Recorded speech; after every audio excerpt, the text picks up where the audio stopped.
Percebendo que nenhum nome da terceira via tem chances de decolar, eleitores podem aderir ao tal voto útil para se livrar de Bolsonaro.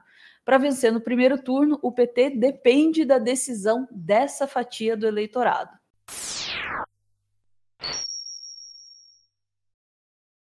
Tem muita gente indecisa, ou quase indecisa. Esse é um tipo de eleitor sobre o qual a gente não fala muito, né? O cara que meio que sabe em que ele vai votar. Mas, se acontecer uma ou outra coisa aí, ele muda de ideia, entendeu? E alguns candidatos têm o voto assim mais cristalizado, têm o voto mais convicto que outros. Vamos entender isso através dessa manchete da Exame, doutora Ana. Olha lá. Pesquisa para presidente. 58% dos eleitores de Ciro dizem que podem mudar de voto até outubro. O ex-governador do Ceará detém 7% das intenções de voto, número que pode definir o pleito ainda no primeiro turno. Muito bem. Ouviu ali? Ouviu ali? Então, 58% das pessoas que votam no Ciro Gomes, por uma razão ou outra, poderiam mudar de ideia. Ah, mas é só com Ciro Gomes? Não. Simone Tebet. 54% das pessoas que votam na Simone assumem que poderiam mudar de ideia. Ô, porra, de onde você está tirando esses números? Da pesquisa FSB BTG Pactual, publicada no comecinho do mês, tipo 8 de agosto, tá? É de lá que saem esses números. Aí, pula para os candidatos da tal da polarização que todo mundo teme. É bem diferente. É bem diferente. Dos que votam no Lula, só 17% cogitam mudar de ideia. Dos que votam no Bolsonaro, só 17% cogitam mudar de ideia. Não é só que a tal da terceira via está lá atrás, sem chance nenhuma essas alturas, tá? Virtualmente zero para Simone Tebet, para Ciro Gomes, zero chance de chegar no segundo turno. Tem que acontecer alguma coisa muito grandiosa no Brasil para uma figura aí da tal da terceira via conseguir emplacar um lugarzinho no segundo turno. Meio que não tem mais como, né? Então não é só que essa terceira via tá pequenininha, não, é que o pouquinho que ela tem ainda pode ir embora. Terrível situação aí dos candidatos da terceira via. Um drama, um clima horrível, doutora Ana. E aqui, vamos voltar lá para Exame com o Gilson Garret, para ele explicar melhor para a gente esses números aí que constam na pesquisa e que importância isso tem. Que importância isso tem? 8% dos eleitores de Ciro Gomes dizem que podem trocar de voto até o dia da eleição. Comparando com Lula e Bolsonaro, 17% dos eleitores que pretendem votar em um dos dois dizem que estão dispostos a mudar de opinião a menos de 2 meses da eleição. Ainda de acordo com os números da pesquisa, 73% afirmam que a decisão já está tomada e 25% dos brasileiros dizem que podem mudar de voto. Quando questionado a esses 25% em qual nome que pretende votar, 18% dizem que seriam Ciro Gomes, 17% citam Lula, 13% afirmam que em Bolsonaro. Simone Tebet é a opção de 6% dos entrevistados. Os indecisos somam 20%. Nos números de intenção de voto, Lula aparece com 41%, seguido de Bolsonaro com 34%. Muito bem, então aí as informações do Gilson Garret na Exame. Todas essas informações estão colocadas aqui para a gente, vou repetir os números, tá? Dos eleitores do Ciro, 58% podem mudar de ideia. Dos eleitores da Simone Tebet, 54% podem mudar de ideia. Lula e Bolsonaro, 17% que estão dizendo assim, não, talvez eu não faça isso que eu estou dizendo para você, entrevistador dessa pesquisa, que eu farei. Então a diferença é muito grande. Tudo isso me faz lembrar um artigo que para mim foi amaldiçoado, Ana, do Thomas Trautmann, em que ele cria uma expressão, sabendo desses números, né, ou de como esses números estavam aí meses atrás, ele cria uma expressão que é o cirista light. Puta merda, Ana, eu dei de falar cirista light num plantão, meu Deus do céu, tô tirando os espinhos das rosas até agora. Não fui eu que inventei a porra da expressão, foi o Thomas. Mas deixa o Thomas em paz. Olha lá, Ana. Thomas Traumann, a eleição nas mãos dos ciristas. Com 2 de cada 3 eleitores inseguros no voto, candidatura de Ciro pode ser a chave que daria vitória a Lula no primeiro turno. Para Maurício Moura, diretor do IDEA, existem 2 premissas necessárias para a campanha terminar no primeiro turno: a falta de competitividade de uma candidatura de centro-direita e a fuga dos eleitores light de Ciro para Lula.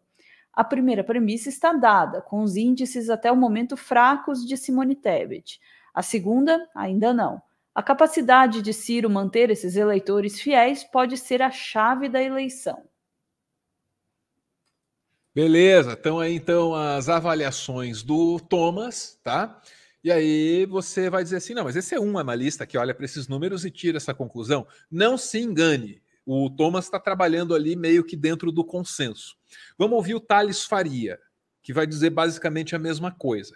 Mas antes eu vou pontuar aqui o seguinte, não, ninguém está pedindo para você, eleitor do Ciro, eleitor da Simone, fazer voto útil. Não estou aqui para fazer tua cabeça. Doutora Ana também não. Quer votar no Ciro? Beleza, vota no Ciro. Quer votar na Simone? Vota na Simone. Agora, vai votar no Bolsonaro? Porra, aí não, né? Vamos lá para o Thales. Acho que ela recoloca uma possibilidade razoável de o Lula vencer no primeiro turno. Por que razoável? Porque eles, na prática ali, o Lula está com 52% dos votos, das possibilidades de voto, e o resto ali abaixo disso. Então, ele tem que abaixo de 50%. Então, ele tem, dos votos válidos, ele teria condição de ganhar. Agora, quando eu falo abaixo dos 50%, os outros, porque você está somando Simone e o Ciro, que são 12%, eu acho, né? É 12% a soma dos dois. 12%? Menos. Não, 10% a soma Menos, dos isso. dois. Então, o que ocorre? Mas se você pegar todos os outros 0, 0, 0, 0, na soma eles dão 2%. E aí aí o Bolsonaro passa um ponto percentual. Então está ali no limite de um ponto percentual. Bolsonaro passa, não. Todos juntos passam um ponto percentual acima dos 50%. Então tá ali no limite de ganhar no primeiro turno. Mas que se você analisar embaixo, sobre quando dizem o cruzamento da decisão de voto com a intenção de voto, quem já está com a decisão tomada. O Ciro Gomes, 58% admitem mudar de voto. Simone Tebet, 54% admitem mudar de voto. Os outros, todos, 66%, tirando o Lula e o Bolsonaro. Então, o que ocorre? Esses outros estão com quem admite a possibilidade, está admitindo tanto a possibilidade de mudar de voto, é porque tem uma grande chance de mudar. Se você pegar metade desses que admitem mudar de voto e eles seguirem para o Lula, levou no primeiro turno.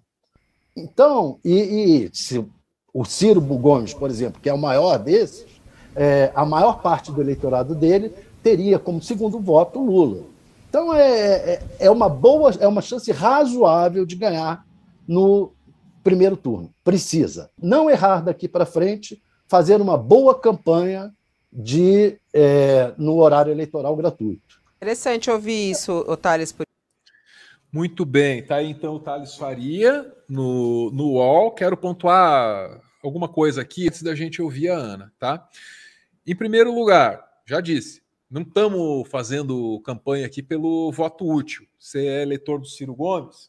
Vai com o Ciro Gomes. Não estamos aqui para fazer tua cabeça. Só pelo amor de Deus, Bolsonaro não fode, né? Isso é bem importante. Segundo, eu disse aí que essas candidaturas da terceira via, elas virtualmente têm nenhuma chance aí de aparecer num segundo turno.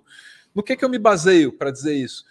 Acho que só numa experiência pessoal. Você conhece alguma eleição para prefeito, para governador, para presidente, em que um cara chegou ao quê? 50 dias antes da eleição com 7% chegou lá e bateu 40%, bateu 30% e entrou no segundo turno? Isso não existiu, isso nunca existiu. Se acontecer agora é a primeira vez. Então, assim, desculpa, mas é só o óbvio, é só número, é só estatística, né? Então, ficam pontuadas aí essas duas coisas. Não precisa ir no voto útil, ninguém está te pedindo isso. E 2, quando a gente diz que não tem chance, não é para você desanimar, faz o teu aí. Você tem que acreditar, ô militante. A gente aqui tem que, né, olhar para os fatos. Doutora Ana. Veja, ninguém de fato vai. Eu estava pensando na pessoa que estava dizendo, vocês estão fazendo doutrinação lulista. Imagina, né? Se quer votar, vale isso, vota em quem você quiser, menos no Bolsonaro, tá? E esse é o ponto. Não tem nada errado no Ciro, por extensão, o Tebet, ou quem quer que seja, querer concorrer à presidência. Tá? Absolutamente, não tem absolutamente nada errado. Não tem nada errado em alguém querer votar em um candidato, né, considerado terceira, quarta, quinta, 10ª via. Absolutamente. O que está errado é votar no Bolsonaro. Então, vamos deixar isso bem claro. Pode votar. Claro, você poderia fazer uma argumentação, dizer, olha, seria bom, né, simbolicamente, uma vitória no primeiro turno e tal, não dá chance do cara, né, ficar agitando o golpe e tal, mas isso é debatível, né? E acho que diz um pouco mais assim, eu gostaria logo que acabasse logo no primeiro turno, com o Bolsonaro perdendo, claro. Enfim, eu ficaria mais apaziguada, né? Não ficar nesse reme-reme e nesta tensão permanente. Mas, de novo, não há nada errado, a pessoa quer votar no terceiro, quarto, quinto, sexto candidato, tudo bem, e tem que fazer campanha, e tem que acreditar, e tá tudo certo com isso. Onde é que a coisa embola? Quando a campanha do Ciro ou de qualquer outro candidato que não seja os dois que estão na liderança, né, os dois que estão de fato disputando, de novo, desculpa, não estou dizendo que é um mau candidato quem não é um dos dois, estou dizendo numericamente, como o Álvaro falou, né, é uma diferença muito expressiva. Quando uma campanha que não é uma das duas majoritárias diz, basicamente, se não é meu, não vai ser de mais ninguém, né, ou quando se põe nessa posição, assim, ou é minha ou é nada, o que preocupa é o risco deste eleitor ele estar desengajado do resto, ou, o que é pior, ele está comprometido com o Bolsonaro, basicamente, né? Esse é o perigo. Então, o perigo primeiro é esse, né? Você ter um eleitor que não está só escolhendo seu candidato agora e num segundo turno ele vai refletir, vai votar, né, conscientemente. É meio tudo ou nada. E esse tudo ou nada pode sair para o Bolsonaro. E isso é o que preocupa de fato, né? E o segundo ponto que me preocupa é que isso retira Ciro Gomes, especialmente, das cartas na manga, das ferramentas que poderiam estar disponíveis para um governo que não é fascista, ou seja, que não é o Bolsonaro, para um governo que não é fascista, fazer um governo de fato muito interessante, equilibrado, plural, com boas propostas. Quando você posiciona o Ciro Gomes contra as duas candidaturas majoritárias, você elimina a possibilidade de participação do Ciro Gomes na política pós-eleição. E isso também é ruim para o Brasil, seja lá quem for, né, o vencedor da eleição.